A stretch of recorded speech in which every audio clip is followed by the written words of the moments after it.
بسم الله الرحمن الرحيم والمحصنات من النساء إلا ما ملكت أيمانكم كتاب الله عليكم وأحل لكم ما وراء ذلكم أن تبتغوا بأموالكم محسنين غير مسافحين فما استمتعتم به منهن فآتوهن أجورهن فريضة ولا جناح عليكم فيما تراضيتم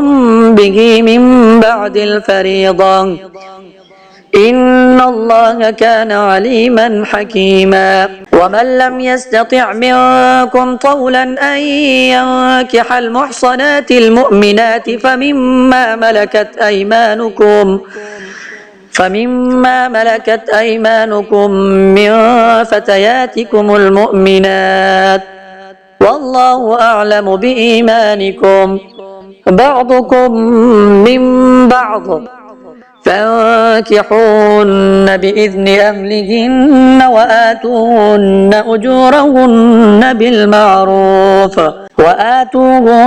أجورهن بالمعروف محصنات غير مسافحات ولا متخذات أخدان فإذا أحصن فإن أتين بفاحشة فعليهن نصف ما على المحصنات من العذاب ذلك لمن خشي العنة منكم وأن تصبروا خير لكم والله غفور رحيم يريد الله ليبين لكم ويهديكم سنن الذين من قبلكم ويتوب عليكم والله عليم حكيم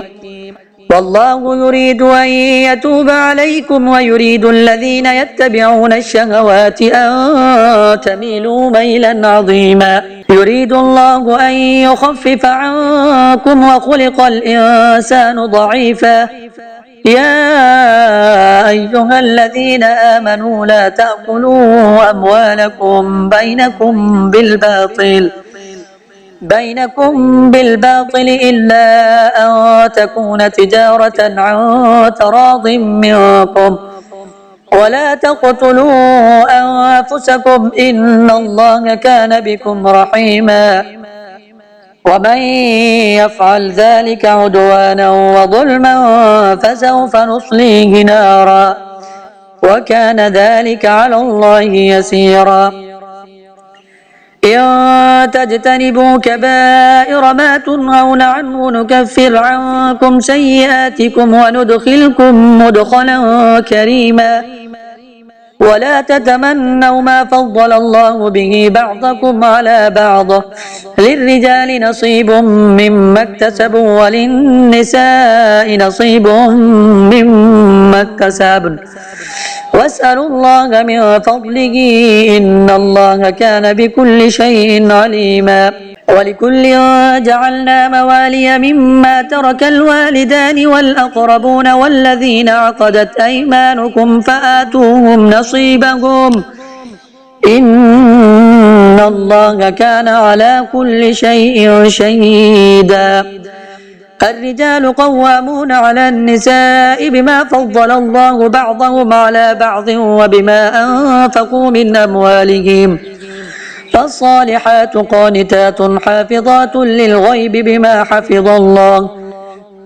واللاتي تخافون نشوزهن فعظوهن واهجروهن في المضاجع واضربوهن فإن أطعنكم فلا تبغوا عليهن سبيلا إن الله كان عليا كبيرا وإن خفتم شقاق بينهما فابعثوا حكما من أهله وحكما من أهلها إن يريدا إصلاحا يوفق الله بينهما إن الله كان عليما خبيرا واعبدوا الله ولا تشركوا به شيئا وبالوالدين إحسانا وبذي القربى واليتامى والمساكين والجار ذي القربى والجار الجنب والصاحب بالجنب وابن السبيل وما ملكت أيمانكم إن الله لا يحب من كان مختالا فخورا الذين يبخلون ويأمرون الناس بالبخل ويكتمون ما آتاهم الله من فضله وأعتدنا للكافرين عذابا مهينا والذين ينفقون أموالهم رئاء الناس ولا يؤمنون بالله ولا باليوم الآخر ومن يكن الشيطان له قرينا فساء قرينا وماذا عليهم لو آمنوا بالله واليوم الآخر وأنفقوا مما رزقهم الله وكان الله بهم عليما إن الله لا يظلم مثقال ذرة وإن تك حسنة يضاعفها ويؤت من لدنه أجرا عظيما فكيف إذا جئنا من كل أمة بشهيد وجئنا بك على هؤلاء شهيدا يومئذ يود الذين كفروا وعصوا الرسول لو تسوى بهم الأرض ولا يكتمون الله حديثا يا أيها الذين آمنوا لا تقربوا الصلاة وأنتم سكارى حتى تعلموا ما تقولون ولا جنبا إلا عابري سبيل حتى تغتسلوا وإن كنتم مرضى أو على سفر أو جاء أحد منكم من الغائط أو لامستم النساء فلم تجدوا ماء فتيمموا صعيدا طيبا فامسحوا بوجوهكم وأيديكم إن الله كان عفوا غفورا ألم تر إلى الذين أوتوا نصيبا من الكتاب يشترون الضلالة ويريدون أن تضلوا السبيل والله أعلم بأعدائكم وكفى بالله وليا وكفى بالله نصيرا من الذين هادوا يحرفون الكلم عن مواضعه ويقولون سمعنا وعصينا واسمع غير مسمع وراعنا ليا بألسنتهم وطعنا في الدين ولو أنهم قالوا سمعنا وأطعنا واسمع وانظرنا لكان خيرا لهم وأقوام ولكن لعنهم الله بكفرهم فلا يؤمنون إلا قليلا يا أيها الذين أوتوا الكتاب آمنوا بما نزلنا مصدقا لما معكم من قبل أن نطمس وجوها فنردها على أدبارها أو نلعنهم كما لعنا أصحاب السبت وكان أمر الله مفعولا إن الله لا يغفر أن يشرك به ويغفر ما دون ذلك لمن يشاء ومن يشرك بالله فقد افترى إثما عظيما ألم تر إلى الذين يزكون أنفسهم بل الله يزكي من يشاء ولا يظلمون فتيلا انظر كيف يفترون على الله الكذب وكفى به إثما مبينا ألم تر إلى الذين أوتوا نصيبا من الكتاب يؤمنون بالجبت والطاغوت ويقولون للذين كفروا هؤلاء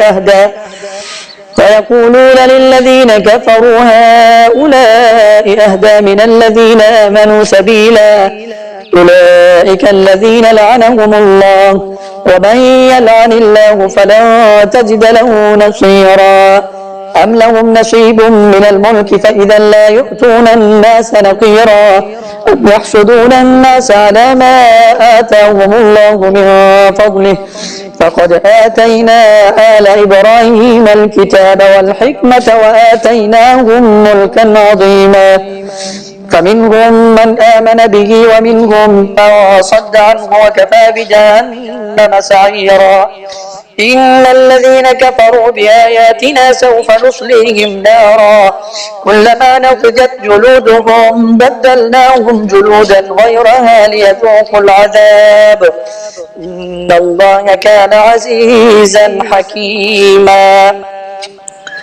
والذين آمنوا وعملوا الصالحات سندخلهم جنات تجري من تحتها الأنهار خالدين فيها أبدا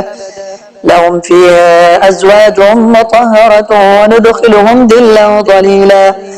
إن الله يأمركم أن تؤدوا الأمانات إلى أهلها وإذا حكمتم بين الناس أن تحكموا بالعدل إن الله نعم ما يعظكم به إن الله كان سميعا بصيرا. يا أيها الذين آمنوا أطيعوا الله وأطيعوا الرسول وأولي الأمر منكم فإن تنازعتم في شيء فردوه إلى الله والرسول إن كنتم تؤمنون بالله واليوم الآخر ذلك خير وأحسن تأويلا.